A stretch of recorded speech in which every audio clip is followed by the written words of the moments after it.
This is a book dedicated to that little girl that would write, that would shape, that was afraid. And I want her to know and to see that we atravesamos mucho, that we overcame so much. And now our voice is our power, and that's something that we're afraid of, and that I'm beautiful because I've spoken up. What's up, YouTube family? Real quick, if you could just like, comment, subscribe, that helps out the show so much. Now, let's get into it. The SelfHype Podcast. What is up, y'all? It's your boy Eli Vasquez, and welcome to the SelfHype Podcast, brought to you by Chobo Studios. Now, this week is all about self-discovery. This week is all about taking up space and learning how to do that impactfully and with self-love and grace. And we're doing that with Kim Guera, our guest this week, who is a writer, advocate, therapist, entrepreneur, and she has created a whole brand in Badass Bonita, a movement that she considers to be a work of self-love and love for her community. She's the author of Mariposa, Mija, which is collections of bilingual poems, affirmations, and revolutionary love letters.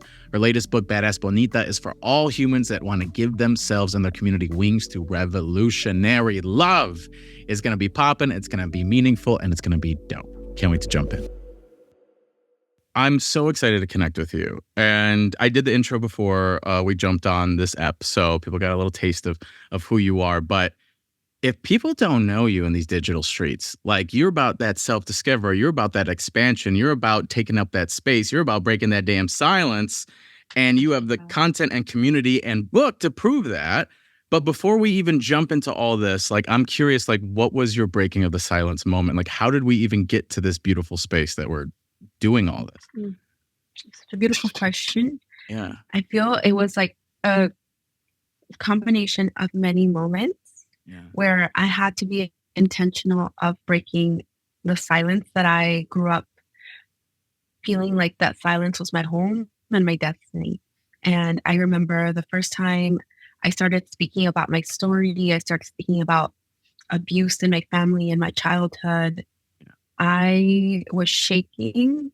I was in college, and it was like with a very intimate group of friends, and I opened up, and I remember I was like sobbing in between words, but that's when I realized the power of my words, the power of my story being told and not silenced, que no me estaba aguantando lo que me pertenecía a mí, my truth. And after that, my whole life changed, and it was challenging because there's always resistance when you break the silence. But it also made me realize how powerful my words and my voice is. God damn. Oh, you hit on something that I really love, that you thought this silence was like your destination. Like, this was my life. This is who I was. There's identity attached to that. There's that I can't imagine, like, realizing that that's even something you imposed. That's something that's optional. That's something that's not, it doesn't have to be. And that opens you up to like such a bigger world, which is also frightening as well for you to even be able to like process that. Was there like any moments in that childhood where you kind of questioned that, or was that always like inherently that truth? It was always the calladita te ves más bonita that I was born into, that I kept hearing, that I thought like I would only be loved if I was quiet, if I was silent, if I was like, a good girl. And it was until every time that I tried to speak up, I would feel like myself shake. And so I grew up being afraid of my voice. I grew up thinking like, if I speak, it's going to be something I'm going to get punished for, or they're not going to love me anymore. O voy a ser una niña fea porque no voy a estar calladita. Yo quería ser calladita porque yo quería ser bonita porque I wanted that acceptance. And when I started to write, I wouldn't use my voice out loud, but desde chiquita, I would write. I would write all my feelings. I would write all my thoughts. And that was the way that I found around the silence. But it wasn't until I was 18 and I left home that I dared to actually speak. Wow. I mean, there's I'm so glad you found like a vessel in writing to be able to like see that. And there's something beautiful about seeing it like external, like you're seeing it on the page. Like I have all this in me. Like this is all here. Like to hold it, to hold the words and to go to know that this is a book dedicated to that little girl that would write, that would shake, that was afraid. And I want her to know and to see that we que atravesamos mucho, that we overcame so much. Yeah. And now our voice is our power, and that's something that we're afraid of, and that that I'm beautiful because I've spoken up. That my beauty is in my voice and my power, in my courage, in the healing. And I want so many other women and their inner niñas and other niñas and mujeres who are in this journey to feel less alone. Wow. There's something beautiful about knowing that there's these early writings of your younger self, and now you have this whole book that has been able to touch other people. And what you're saying hits me, and I'm not even a lady. I'm a man in these streets, but like that's it's a human thing of like, wow, that child like quietness, like yeah, that was my identity. If I speak up, then I'm dealt with some sort of something that doesn't make me feel safe or okay. So you got on the other side of that, and I'm really curious because I want to talk about this Badass Bonita book, but like, what was that moment though? Because like, okay, you were able to get on the other side into this bigger world, to shift that identity, to know that your voice matters. But there's a whole other world of like creating community around that and helping others in that. So I would love to hear that inception of that community that eventually led to this badass book that you got in your hands now. Like, what was like? How did we get this going? It all started, I actually went to What's up, y'all? I know you guys are enjoying the show, but real quick, I just want to talk about the Patreon. Patreon, you get early access to episodes, bonus content, and you could even ask a question that gets on the show. It's patreon.com/selfhype. Now, let's get back to it. It all started, I actually went to a reading that Prisca Dorcas had in Seattle. And I felt in Seattle, I was like, recently married. It was a city full of white people. I felt so alone, and I was like needing my community. So I heard like there's this Latina author that's going to speak. I'm going to go. And she said something. She said, you are the expert of your own life, and you're the best person to tell your story. And that night I was like waiting for the bus, and on my phone I created like a graphic with the sentence, silence is no longer my home. And I shared it on my Instagram. And right after I posted it, I started to panic. I was just like, como quien te crees? Like, ooh, like you better put that down. Like, why are you sharing that? People are not gonna care. And poco a poco, I was like, no, I'm just gonna leave it. Me sentí inspirada. I'm just gonna leave it and see what happens. And then every day I started to share a little bit of my writing online. And then that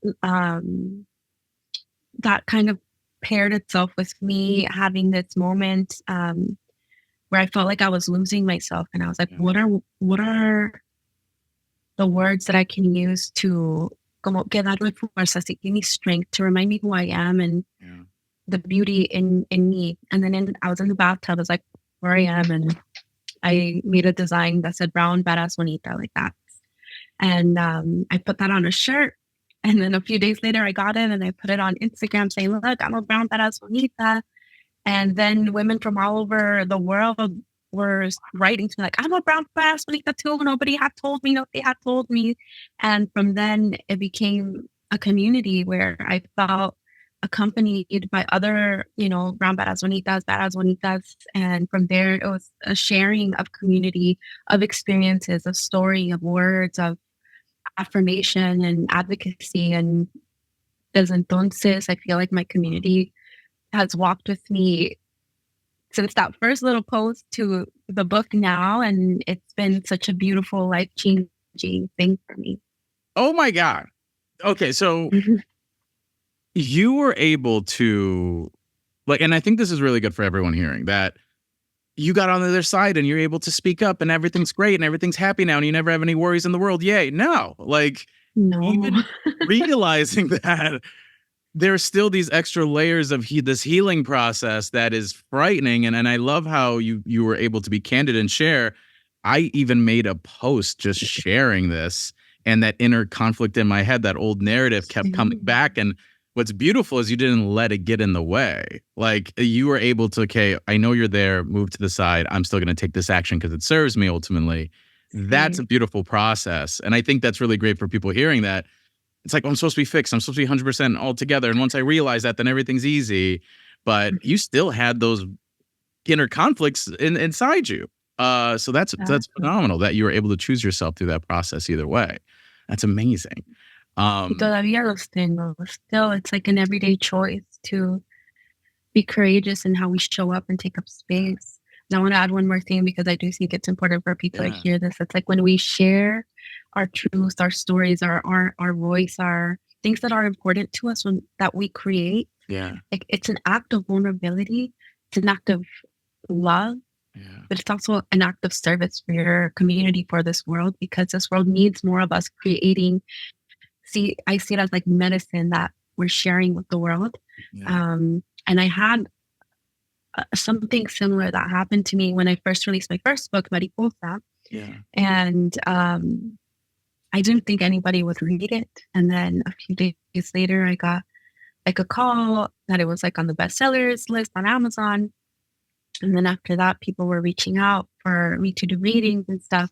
And I remember I put a story on Instagram that said like, oh, like, where should I go to read Mariposa? La, la, la. Yeah. And I left my phone. I went to walk my dog. And then while I was on the walk, I was like, no, come on. Because I said like, oh, like, where should we go? And I'm like, oh, people are just going to say you should go home. You should go to work. You should mind your business. Yeah. I'm going to delete it as soon as I get back. But when I got back, like, over 100 people had responded saying they wanted me to go to their city. And then that changed my life again, because I was able to pack up my life and go on a book tour and connect with so many people because of the words, because of the community, because of this connection that we cultivated. And because I did not delete that story that I felt very vulnerable sharing. Thank you so much for adding that. It just shows the power of just taking that one step, like that, and that one frightening step. And I love that you said that it comes from us. It's this authenticity of creation that is so necessary. And then who you were able to help. Like, so much of your interpersonal story and ego could have gotten in the way. And there was people that receive value from you. There's people now to this day, you have a whole beautiful community that are receiving that and healing. And it's amazing that you were able to dive into that. I mean, it makes me think of when I created SelfHype. It was that first post I made. And I was working at BuzzFeed, and I was making tons of videos. I was eating weird stuff. I was learning how to cheerlead. I was doing all this. But sharing a video how I feel about happiness, it took me hours to even post, because that inner conflict, because it was vulnerable. And just sharing that ended up me having this platform as well. So it's beautiful that you were able to do that and be an example of that. And I'm like, yes, freaking and that's phenomenal. And so I want to hit on like why this work is necessary. So say like someone is like, okay, that's beautiful that you discovered this at 18. I'm like 40. And I got kids, and I got work, and I got this, and I'm just go, go, go. I'm so conditioned. Is it too late for me? Is it possible? And why is this work in that self-discovery of breaking that silence necessary, you would say? I don't think there's an age for you to heal or for you to set yourself free from all the things that maybe were impacting you from being you. The fullness, the beauty of you. Yeah. And for me, I feel like a lot of what I talk about in the book is the metamorphosis, is that I feel like we're in constant metamorphosis. We're in constant birth and rebirth, death, transformation, the becoming. And that's an ongoing thing as humans. We're never done. Nobody's ever 100% healed. Nobody's ever 100%. There's no such thing as perfection, but there is such a thing as liberation and healing and authenticity. And I think that's a huge part of why this work is important. It's because you get to honor your voice, not only who you are today, but also who you were your inner niña and who you're becoming and the generations to come. And I think healing has like such a ripple effect in generations, because I know my healing has helped my mommy, mis tias, mis primas, my grandma heal. And it's also going to help those that come after me. So whether you're 45, 65, 25, 15, your voice is just as important. And your healing, you're just as worthy as healing and love at whatever age. Yeah. Yeah.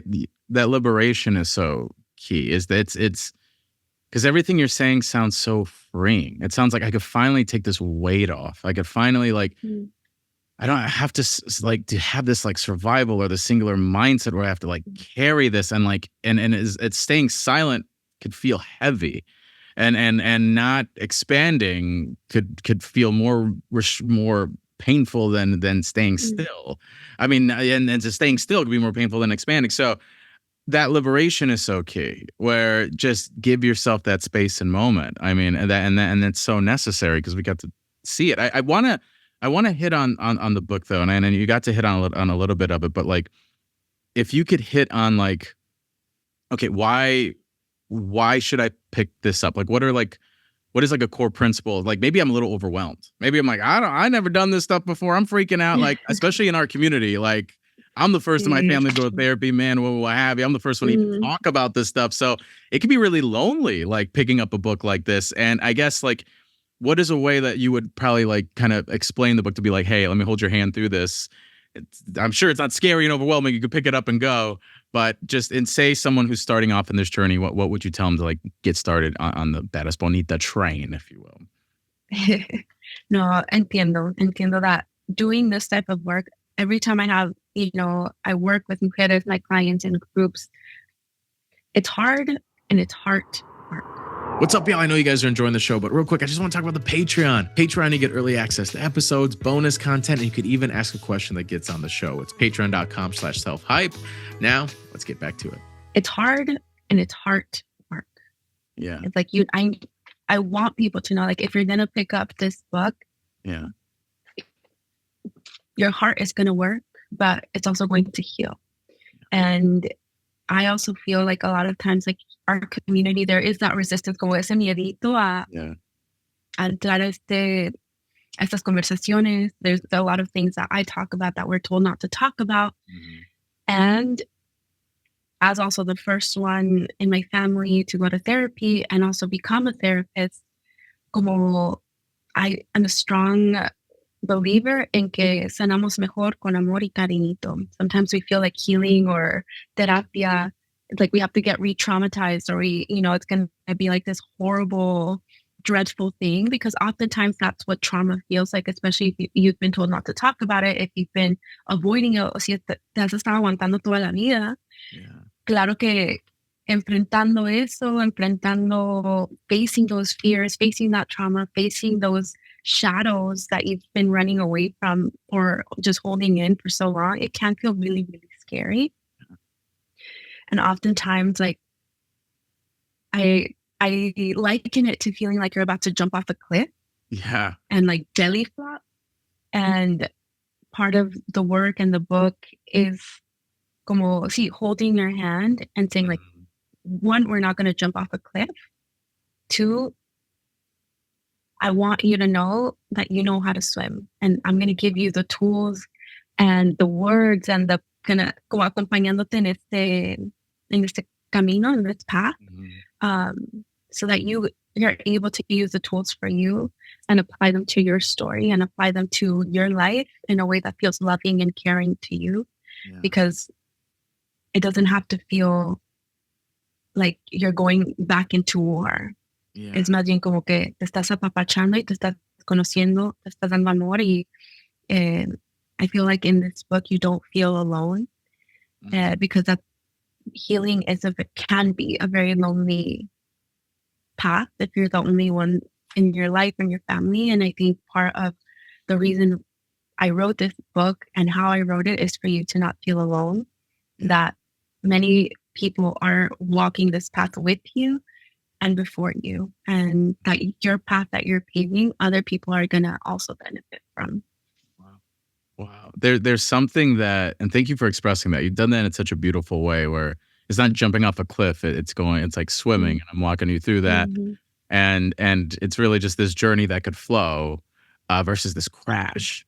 And this path that you said, I love that you said that, because it's like there's this level of communityism where I'm like, I'm not alone. This path isn't just this scary forest. There's steps I'm looking at. I'm seeing these steps that walk before me.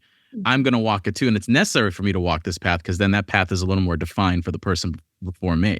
And it really builds this kind of sense of communityism of like, this path is necessary, not only for my sense of self, but to honor the people that walked it before and to make it a little easier for the people that have yet to walk it. And I think there's something really special about that. I really love that you verbalized it in that way. This makes sense why you have such amazing books. God damn, no wonder you're crushing it. Amazon bestseller. Jesus. That is really expansive. I mean, and that's the other thing too, is like, I remember going to therapy for the first time and I was scared shitless. Mm-hmm. Like I did it. I made a BuzzFeed video out of it just because it was the only way I would do it. So I forced myself job wise. I'm like, at least I paid to go to therapy, but it was like Latino men go to therapy for the first time. And my biggest fear was I felt like I built my life off of like a deck of cards.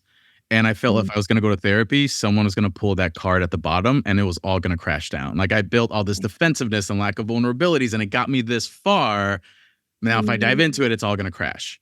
But what was beautiful is like, I let go of this weight I've been holding for so long. And it felt so good to leave myself alone and just be who I always were, which was really cool too. So how you're presenting it just hits it so beautifully, because it really is that path. It doesn't have to crash.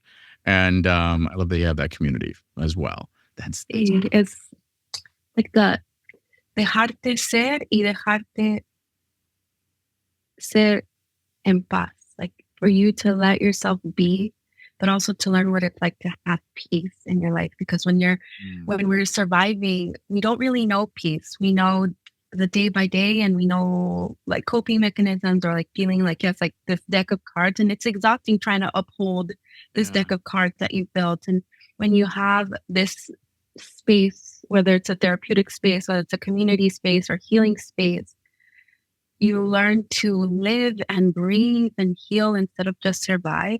Yeah. And that's what I refer to as like giving yourself wings, that instead of feeling like it's crashing, you're actually como aligerándote, lightening your load enough for you to fly and use those wings and get to experience life from a different point of view. So that's beautiful, because I literally talked about taking that weight off, and so we could actually fly, so we could actually have those wings, so we could actually soar. And the fact that is possible, which is really impactful. Like I've been grounded. I have these wings and I've been grounded, but I don't have to. There is a path on the other side where I get to soar. And I think that's really awesome that you're able to give that path to take that off your shoulders, which is awesome. I have to ask this, and I'm sure a lot of people are curious, because everyone's probably listening. They're amped, like, hell yeah, I'm going to fly up and down. I'm going to be like Hawkeye. I'm going to do the damn thing.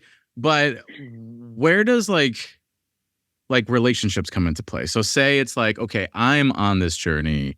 How do I integrate my partner to be a proper support system as on this journey? Like how would you talk to someone through that? I feel relationships are so important in our journey. And there's two things. Like I feel, and when I talk to my clients all the time, when we're single and we're in our healing journey, like healing girl summer, healing girl journey, it's como que you heal so much of maybe what's been wounded in the past from your family, from other relationships, from your own experiences. Yeah. And then when you invite somebody else into your life, they either help you heal, they add to your healing, or they add to your wound. And I think that's why it's important for us when we choose our partners, is for them to be aware and active in their own healing journey, and to be conscious and loving and caring towards your wounds and towards your vulnerabilities. And I feel for me, that's something that like learning a whole new language when it comes to healing within relationships.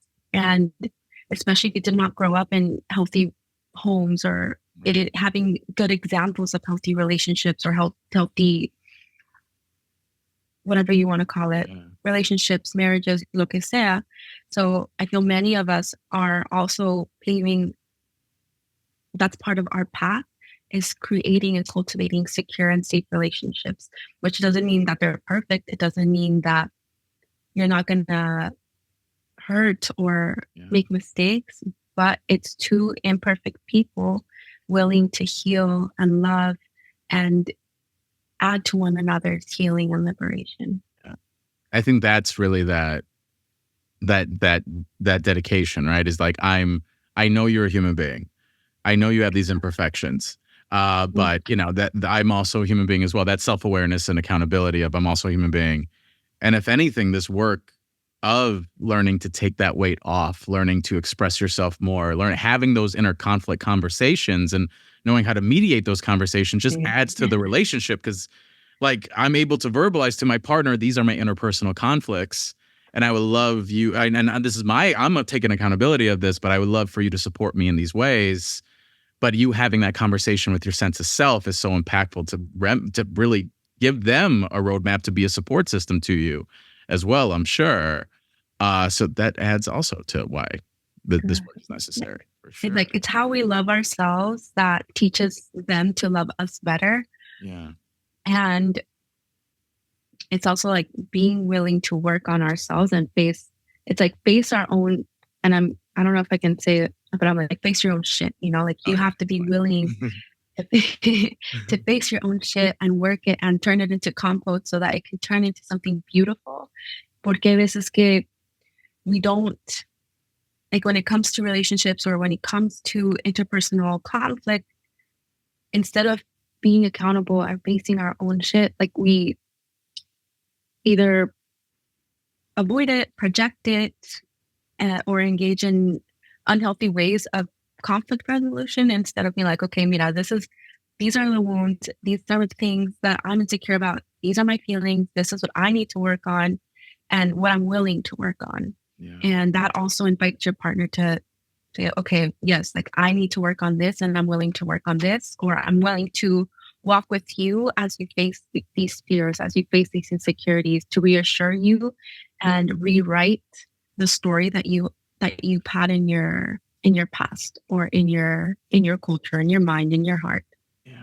Yeah. That's so that's really important for everyone to hear this, because it's just like that's why this work is so necessary. Because I mean, a lot of people listen to this because, you know, it's a love and dating podcast, but I focus on personal wellness and development for those interpersonal conversations, for that self-digestion, to be able to communicate that and also set boundaries for yourself. Maybe there's a love that you're used to receiving that you shouldn't versus the love that you need to receive. And that helps you navigate as well. So, but also it's like the love that you give too. It's like, it's todo. It's like a constant dance, a constant choice, a constant exchange. Yeah. And it can you can be repeating cycles or cultivating new ways of loving and existing. Yeah. I love that you shifted it to self, because I think that's really important too. Like, how am I giving this love? Like I think of myself and those interpersonal conversations of myself, and like, you know, people see me on TikTok or content. It's like, oh, I go to therapy and da-da-da. I'm like, oh, he has it all figured out. He's perfect. Hell no, I'm disorganized attachment. I'm all over the damn place. But there was a moment in my life where I didn't know what that was. And I thought everyone else was out to get me. And even if I was in a moment of giving love, that was only so much I can give based on my own lack of vulnerability.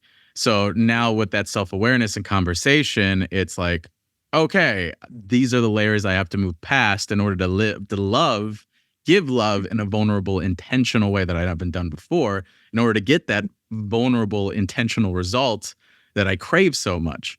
But it's that interpersonal conversations and expansion and that discovery that makes it so prominent. So there's a reason for all this. The word you said is vulnerability, and like being willing to engage in that. Because for me, I grew up having to not be vulnerable, or like you grow up being like, for me, I was like, I'm like this bad bitch. I don't need anybody and la, la, la, la, la. And it wasn't until I started to learn about my attachment and my avoidance or facing those things in me that were not allowing me to be truly vulnerable within myself and within relationships, and having to face it that it's like it's my choice whether I learn vulnerability and learn security within myself so that the relationships that I have shift and how I show up in relationships shift. And like, and it's funny that you're bringing this up. Like, I was just reflecting, like, I am witnessing myself become a more secure version of myself that I didn't even know was possible. Because sometimes, like, when you get these attachment labels and you're like, oh, well, I'm an avoidant. Oh, no, I'm disorganized. I'm anxious. Yeah. And sometimes, like, we identify so much with our attachment style that we don't think, okay, how can I become more secure? That secure attachment is possible for me. And like being willing to work and transform and constantly allow myself to step into that vulnerability, into that security, into that confidence has been such a blessing. And it's been terrifying too, because it goes against what I grew up thinking love was and how I show up and what I, and it's something that I want people to hold on to too. It's like, it's possible for us to shift how we love and how we receive and give love and how we show up in relationship. And it's something that it's hard, deep work. Yeah. But something that's truly sacred. Oh, totally. And I like that you said sacred too, is that like, this is bigger. Like, I love that we're both, of color, really navigating these spaces, the first to do so. And I always say it's like, I think of, the male figures in my life and I saw everything what not to do. And I saw the women that were inflicted and the pain they had to go through because of what not to do. And it adds this additional layer of, okay, these women worked so hard for me to get here. And they made these sacrifices. I want to justify that, but also I want to heal for the men before me in ways that they couldn't because of their upbringing and their lack of skills and their lack of acknowledgement. So this is really, it is very sacred. It is very deep. And I feel like, we're healing not only for us, but for everyone that came before us as well. So it makes all this work extremely necessary. And like you said, for the future too, of offspring and whatnot, which makes this very impactful. And there's a path to that securism, but it is very difficult in terms of that, vulnerability. Like I'm in this era being scared to death in the most beautiful way. I feel so much lighter, but I'm just so more emotional now. Like I'm just like, I'm like, oh my God, I feel so light, but why am I so emotional? I'm able to finally let that go. Kind of what we've been talking about, liberation, that just being who we always were, which is so beautiful. Fantastic. So I would love to see, like, and I'm glad you hit on the partnerism of it. And I'm glad, like, in terms of how it helps us to have these interpersonal conversations and why it's so necessary for another individual. I'm very curious, though, and I'm curious how you feel about this. What if we have someone who isn't necessarily on board? Like, what if it's someone who says, that hoity-toity, what have you, self-discovery stuff. Like, I go to the gym, all right, I got to do this, all right, da-da-da-da-da. Maybe, like, they're not the most supportive. Is there, like, should we just give up on them? Or is there a way to express ourselves and our needs in a way that maybe they could still give us some support? Or is it a learning a boundary or loving from a distance? Because I know there's some people like, I need help with that. It's like, how do I manage a relationship or situation around me that maybe is not the most conducive? And this is a conversation that constantly comes up in therapy where... Yeah. What's up, y'all? I know you guys are enjoying the show, but real quick, I just want to talk about the Patreon. Patreon, you get early access to episodes, bonus content, and you could even ask a question that gets on the show. It's patreon.com/selfhype. Now, let's get back to it. And this is a conversation that constantly comes up in therapy where... I have, clients and women in my life who there's like have felt this balance of like, oh, they're really working on themselves and getting, giving themselves wings and healing these like intergenerational trauma, these internalized depression and machismo and patriarchy. And they have partners who resist that, like actively resist that and saying like, no, you need to stay home. You need to do this. You need to, forget about all that stuff. I've had women who said like, oh, my boyfriend doesn't let me go to like your book readings or your events because they're thinking you're going to brainwash us. And wow. And I also have, women who have gone through divorce because of their healing journey and their partner's lack of willingness to heal. And what I say to that, like to put it in a very like blunt or just blunt way, when you're healing and when you are doing this active work, because we've been talking how this is work, like you are doing just a sacred, intentional, intergenerational work. Yeah. When you realize like how sacred that is and how it's yours. Yeah. Da hueva estar con alguien that doesn't understand that and that's opposing that, but is also not willing to understand. And part of this path is learning like I can't control anybody but myself. I can't control my partner. I can't be their therapist. I can't be their healer. I can't force them to do anything that they're not willing to do. I'm responsible for me and my healing journey. I can invite them into a healing journey. I can say, hey, look, this is what has helped me. Como te comparto la medicina que me ha ayudado a mí, las palabras que me han ayudado, la terapia. But if they're not willing to do that, I can't control that. I can only control me, my path, but also the type of I can choose the type of relationship and partner that I want and how I want to feel in partnership. And that is a really hard choice sometimes to see, okay, I am with this person, but this person's not adding to my growth. Mm-hmm. They're actually sometimes opposing my growth and they're not doing any growth on their own. Is this something that I want for myself and my future?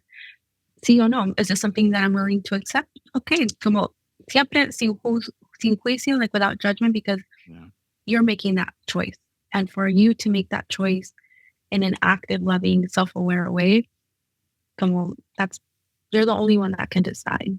Yeah. And thank you for answering that. I know it could be pretty, I know that question could be hard, a difficult interpersonal like conversation to have with yourself of like, should I stay? Should I go? But I'm glad you gave space for people that said, okay, maybe they're not on the same wavelength of me in terms of this self-discovery or work, but that's something I could accept. And they have their own way of viewing the world as long as they have a level of respect for me as I grow, and everyone's on different paths and different timelines and whatnot. But I'm glad you gave that space as well, because I think it's really important, especially people that are maybe discovered this within a long-term marriage and their partner has amazing qualities and they're good providers or what have you, but maybe they're not in that same wavelength. But as long as there's the level of respect, I'm sure that could be sustainable. But I do want to hit on this, though, before we head off. I see that beautiful flag in the back. We have to hit it. This is such a, you embrace and own that queerness in such a beautiful way, and I love it. We got the whole pride flag in the back. I really want to hit on that because there's interpersonal conflict of being the first and also being a woman of color, but also being a queer woman. That is a whole journey in itself as this self-discovery, as this realization, that is so significant, especially in our community, especially being the first to do all these other things. So how did that play in part in terms of this journey? And when did it come to mind the importance to be such a strong advocate for other queer women and people in that space? Sí, well, it's been I see it as like a natural part of like the self-love and healing journey, because as I made an active choice to love myself, that included getting to know me, and that included loving all of me. And I knew I was queer since I was, a kid, but I repressed it because of my family, religion, culture. And when I chose like to embrace my queerness, it was also it was a deep act of love for myself and a deep act of courage. The more that I like stepped into my queerness, the more that I realized like that was part of my liberation and that I felt more me and I felt more free. But I also knew and felt how hard and lonely it is sometimes to come out as queer, as a queer mujer in this, in our culture in this time, even though I mean it shouldn't be, but it is. And I want people to know that their queerness is beautiful and that it's nothing to be ashamed of. And how for me it allowed me not only to love myself in a deeper way, but also to love in relationship in a deeper way than I had before. And I also found such deep love and community in my queer community and my allies, my chosen family. And that's something that I will never forget. And I will always want, and I'm working actively to create spaces for queer folks, especially queer mujeres, because there's not that many spaces for queer mujeres to be in community, to share our stories, and for our stories and experiences to be heard and validated. So we started the community. I started this Queer Girl Around the World, which is like a community and a docuseries in the making where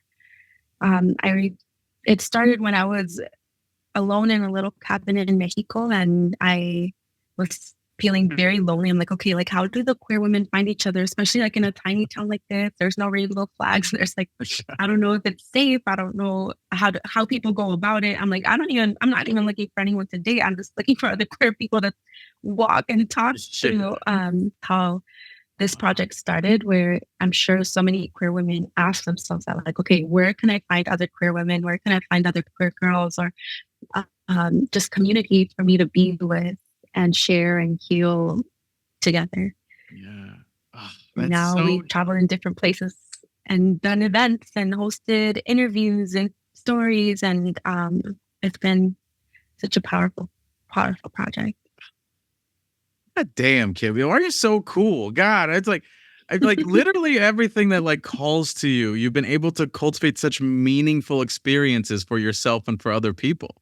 Like, this is why you're here, girl. This is fantastic to see. I love you just like in your I gotta say this again for the editing. I just love that you're in your element. I just love you're fully at 18, like you're like, this is it. And I love that you've been able to have these spaces not only for these other people, but for yourself to get. I'm sure you've had so many moments of self-reflection of like, oh my God, look how far I came here. It's remarkable to see. Do you feel that sense of pride or has there, and I guess I'm curious, in this stage of your life, and as we talked about, these storms could still kind of come up, but given this work that you've done, do you still have struggles or those rumblings of your past identities come into play? And based on this work that you've done with your sense of self and even the books that you've written, what has been your process to better kind of get on the other side of it? I think, and I the closest I can answer that, it's gonna sound, just have patience with me. Love it. I feel a lot of us, when we're born into difficult situations, or I feel I liken it to we're born in the dark, and sometimes like we kind of trip over things because it's dark and we can't see. And when we start this healing journey, it's like we build a bridge into the light, and in the light, you're able to see, you're able to kind of create a new home for yourself there where you're safe. And I feel like people who are born in the dark, our first language, sometimes it's oppression, suffering, pain. And we learn to speak, our parents speak that language and their parents spoke that language. And then when you're over here in the light, you hear other people speaking the language of light, which is love, peace, understanding, compassion, empathy, and building this bridge is like learning to speak both languages. And for me, I'm like, I speak light with an accent of brokenness. And that is a beautiful and constant reminder of where I come from, and that this bridge is something that sometimes I need to go back into the dark to revisit certain things. Or sometimes if I'm in the light, there's times like when I'm in the light, it's like when you're in a neighborhood that's nice and you're like, oh, like I grew up in the hood, so I don't feel like I belong here. Sometimes like it feels nice to simply take a drive by the hood or go back and visit my mom or my grandma, the Lutero man, and there's nothing wrong or shameful about the past. Yeah. Sometimes like it is what it is, and there's beauty in there. There's beauty in where we come from, in our roots. Wow. And those roots and that soil that I was born into, that I got to work until it was fertile soil, allowed me to bloom and become who I am. And there's every day I feel reminders of like, okay, not only this is where I come from, but these are the things that I've had to overcome, or these are the things that I'm still healing from. Yeah. And it's such a beautiful thing to witness, like, okay, there's a lot that I still have to heal from, but there's so much that I've healed, and it's amazing to feel that in myself. Like just yesterday, a friend went to water my garden, and she's like, "Hey, your sunflowers are doing great." I'm like, my sunflowers? And she's like, "Yes." And like, I planted them like from seeds, so that I didn't know that they had bloomed, and until she like, "I'm sending you a picture, I want to see them." And sometimes I feel like that's what healing feels like. It's like you're faithful to the work, and like you plant the seeds, you water them, and then one day they bloom, and you get to see the beautiful flowers that are growing in your garden. And that's like a moment where I started crying. I'm like, the sunflowers that I planted are blooming, and that it's such a testimony to healing. Yeah. Sometimes it feels like that. Oh, I'm so glad I asked you this question. You just like totally flipped the script on darkness. You flipped the script on like where we come from in pain and how we have to run away, and it's something that we should like keep under the rug or keep in the closet or not look at or be proud of or be shameful of. Like, this helped me be who I am, and sometimes it's necessary to go back, and the level of relationship building with that, and also confidence in yourself to be able to go back and to go forth and to go this and to give that perspective is awesome. Oh my God. Are you talking about liberation? Holy shit. That was an exclamation point in liberation. Oh, I love that. Because I not to quote Batman, I was born in the dark. I felt like I was very much born in self-confliction and doubt and fear and all that. But you're right. It helped me be who I am. And it's something beautiful about looking at that without that and owning all of it. Thank you for sharing that. Oh God, that's freaking fantastic. Okay. Kim, this was a freaking phenomenal conversation. I thank you so much for giving me this space and just showing us your light and the value that you give. I'm so happy that you exist, and I'm so happy you took a chance on yourself at 18 and you broke free. And I love that you get to see yourself so many times in all the work that you do and all the actions that you take and all that. Oh God, it's so impactful to see, and you've given me so much to reflect on and to shift. And I see it for myself as well, which has been so liberating. That's the word I'm gonna be using all day today, is the liberation. Damn it, the liberation. Oh my God, awesome. How can we find you, support you? What do you have cooking? Where do we get this book, please? Direct us towards your community and space. Yes. Before I do that, I want to say thank you. Thank you for existing, for your thoughtful questions, for the beautiful energy that you bring to the space, and for these important conversations that I'm like, I wish these conversations were more and more accessible. Even like, I wish we had these conversations when I was a teen, how important and beautiful these would be. And I also thank you for being like a man that is part of the revolution, part of the collective liberation, not only for other men, but for women as well. And I appreciate the work that you're doing and the intention that you're putting behind this work. So gracias, and I hope that you continue and that you continue to step into your liberation, and with that, invite others to their own. Thank you so much. I did tell her that my was words of affirmation, and you crushed it, by the way. So thank you for that. No, that was really meaningful. Yes. That coming from you, it means a lot. Thank you so much. No, I appreciate it. But yes, these digital streets. I'm sure people are salivating over this book right now. Like, where do I get this? Yes, you can get Badass Bonita anywhere books are sold. And you can find me on Instagram, Badass Bonita. I'm on TikTok. You can email me, Kim@BrownBadassBonita, if you have any questions, if you need to share anything. And also Queer Girl Around the World and Queer Art Around the World, where we're opening a queer art residency in Oaxaca. Okay, tons of things popping. Nothing stopping with the Badass Bonita empire train love that we're giving to the universe and world. So beautiful to have you, Kim, and appreciate you for this time and space. Thank you. Muchas gracias. So what's up, y'all? Thank you all for listening this week. I really want to give a big thank you to Kim. I think she gave us a lot of thought-provoking things to walk away with in terms of our own story, in terms of that liberation, in terms of having those interpersonal conflicts and conversations to be able to better find our partners and to connect with them, and also to see darkness as something that is us and it's not a bad thing. If anything, it adds value. So I want to thank Kim. If you want to check out her book, link in the show notes, how to follow her. But also, if you want to dive into this healing journey yourself, link in the bio too. Tons of ways you could work with me to dive into this work, to go through this heartbreak, to process this shame, to get on the other side of who you're always meant to be. And for my Patreon subscribers, Kim gives some massive value in 3 strategies to develop that self-discovery for yourself. That's on the Patreon, also link in the bio. And thank you all so much for being a part of this community. I'll see you guys next week. The SelfHype Podcast.